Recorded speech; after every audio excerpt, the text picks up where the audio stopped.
This is a review of the Rescue fire engine truck. And you can see that this ladder portion does extend out, which I've done a little bit and raised it. At the bottom, you install a battery pack, which is included with this product. And there's a little screw, and you simply take this panel off.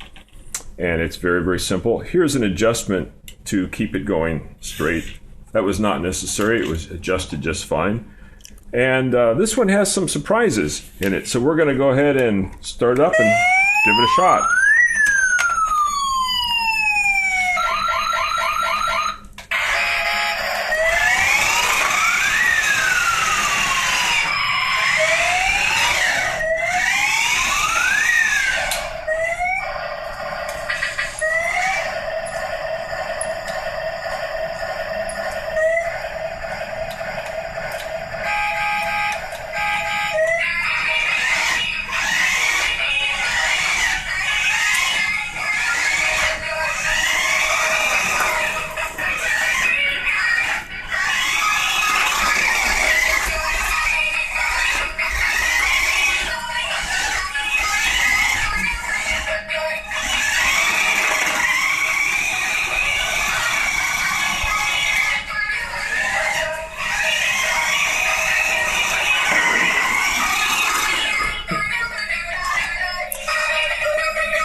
On the control panel, it actually has a way to turn off the sound or rotate through the sounds with this button.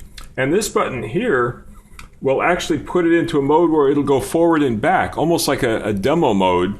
And this mode here will actually start the engine, so to speak. And this control here, of course, is forward and back, and this control is left and right. So this is one sort of a surprising product with a lot of fun flashing lights. And even the cat likes it. Great product.